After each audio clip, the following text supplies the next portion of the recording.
Hi, it's Maija here with another Readathon TBR. And this time the readathon that I'm taking part in is the Let's Get Graphic or the Getting Graphic Readathon Round 2. And this is a one-day long readathon all about reading comics, graphic novels, manga, art books, stuff like that. And it takes place on June the 17th, so that's next Saturday, and it's hosted by Caitlin from Kitty Chi and Elena from Elena Reads Books, and I will leave a link to both of their channels as well as the announcement and challenge video down below. So I've been reading a lot of comics and graphic novels this year, so much so that I actually completed my Goodreads goal already, which was 55 books for the year of 2017, thanks to reading so many comics. Like, I reread Akira and that was 12 volumes already, so you can see how I easily fulfilled that. So I've been all about reading comics for some reason this year, so I decided to read some more and take part in this readathon as well. And I have a huge stack of comics because I went to the library to get one comic for the non-fiction challenge, and then I came back with a huge stack after browsing through all of the comic shelves, the Finnish, the translated and the English shelves. So I'm going to first show you the comics that fulfill the challenges of the readathon that I will definitely be reading on Saturday, and then I will do a little library haul of comics and graphic novels that I brought with me and that I will also be choosing from on Saturday if I have the time. So, the first challenge is to try a new series, and for this I chose the Vision Volume 1, Little Worse Than a Man, and this is by Tom King and Gabriel H. Walter. And this is nominated for the Hugo Awards this year, so I need to read this. And I also remember back when it was coming out in single issues, my boyfriend read it and really liked it. The back says that the Vision wants to be human, and what's more human than family, so he builds himself a family. I only know Vision from Young Avengers, where there was this young iteration of Vision, and of course from the movies, what little we've had of him in the movies. So I'm interested to see how I feel about the comic. And this is what the art looks like. It's not my favorite, but it's fine.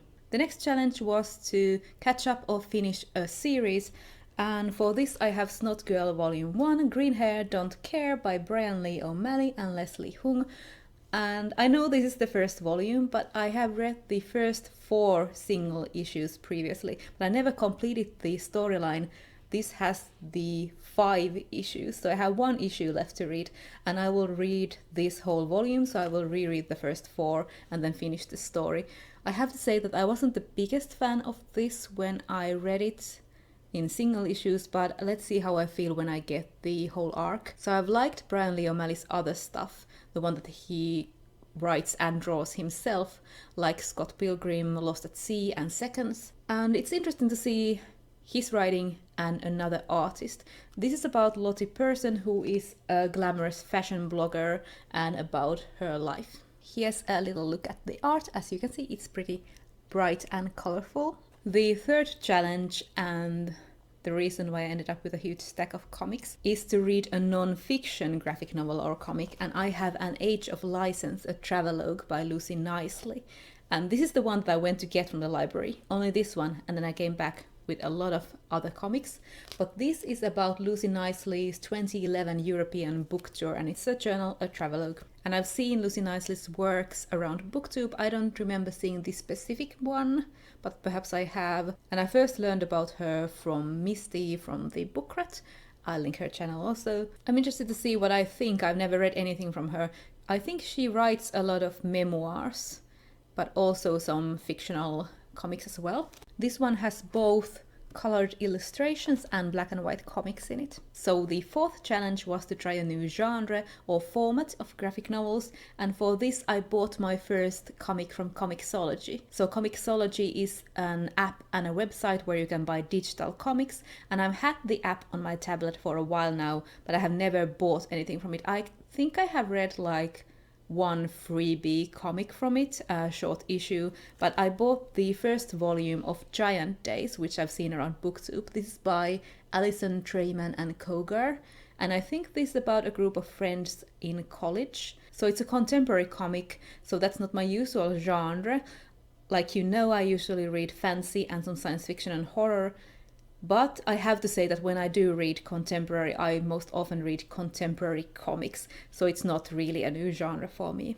but it's a new format, and this is what the art looks like if you can see anything from the glare and everything. I'm interested to try that out. I bought it because it was only about €5, so it was a lot cheaper as a digital comic than as a trade paperback, and my library doesn't have it, so that was the cheapest way of trying that series out. So the fifth and final challenge was to read a black and white work, and for this I have a manga. This is actually the only one that I own out of my TBR. And this is called Siwil Arun, The Girl from the Other Side, Volume 1 by Nagabe. And I saw this when Kelsey added it on Goodreads. Her channel is The Fancy Hat Lady Reads, and it looked really pretty, so I wanted to check it out. I went to the comic store and opened it and really liked the art, so I picked it up. And this seems to be about a young girl that is being raised by a monster of some sort. So it seems that in this series there are two kingdoms, one where the humans live and one where the monsters live, and for some reason a human and a monster end up together.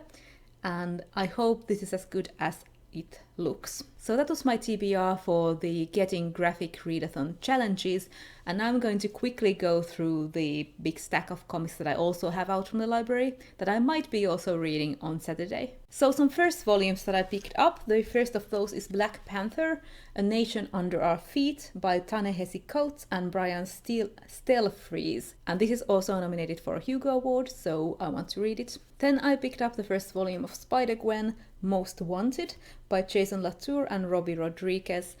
And the main reason why I picked this up is because I really like Robbie Rodriguez's art.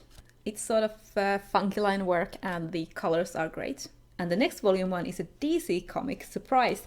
And this is the first volume of Bombshells called Enlisted. And this has the women characters, women superheroes and supervillains of DC sort of reimagined. And this one I picked up mainly because I love Marguerite Sauvage's art, and she does some of the art of some of the issues in this. Again, the colors are just gorgeous. The next comics could go into the category of finish or catch up in a series as well. I have the third volume of Descender by Jeff Lemire and Dustin Wen, and this is called Singularities. I do enjoy Descender, but not to the extent as other people seem to. I like the first volume okay, and I like the second one a bit better. It introduced more characters. I'm interested to see how I feel about the third one. This is a science fiction comic that follows a young robot called Team 21 in a world where robots are outlawed. And the other one for catching up in a series is the second volume of Castle Waiting by Linda Medley. This is a fantasy or fairy tale themed comic set in this one castle. One of the reasons why I picked up volume 1 in the first place was because of the art, and also because I enjoy fairy tale sort of stories, and the art is just as good in this one. Sadly, I learned from Inky Spyglass Reads that there are two editions of volume 2, and this is the older one that ends mid-story, and then there is the 2013 edition of volume 2 with like 60 pages of added story. So I'm not getting the whole story when I read this, but my library only has this older edition. So we're nearing the end. I only have a couple of Finnish comics left. The first is this anthology of women in history and women loving women in history. And this is called Lepakkoluola or Bat Cave. And the reason behind that name is that while lepakko means bat in Finnish, it's also a slang term for lesbians. As this is an anthology, it has a couple of different art styles. It has many creations, and some of the stories are based in history and some in mythology. The next comic that I have is a bit out of my comfort zone, so if I read it, it might also qualify for the challenge of trying a new genre. And this is Saniainen kukki juhannuksena by Reetta Niemensivu. It means the fern blooms on Midsummers Eve.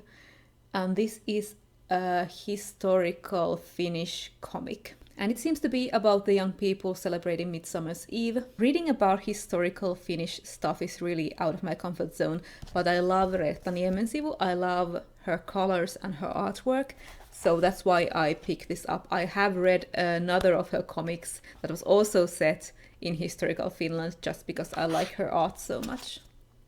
So the final one, and I'm losing my light, so let's get this over with, is Kummituslapsi, or The Ghost Child by Terhi Ekebom, and this is a graphic novel about a ghost child and a forest full of restless spirits. And this is a graphic novel done entirely in these full-page illustrations. There doesn't seem to be a lot of words in this, and when there are words, they are at the bottom of the picture, and they are also translated in English in this really, really small type. So that's it, that's my TBR for the Getting Graphic Readathon and all of the graphic novels and comics that I currently have out from the library. Let me know if you are also taking part in this readathon. I had a really great time last time, and I hope to see you around on Twitter. I'm at Maija Reads, and I will be posting updates there as well as doing a wrap-up video later on. I hope you enjoyed this video. Let me know if you have read and enjoyed or disliked some of these comics that I showed you, and I will see you in my next one. Bye for now.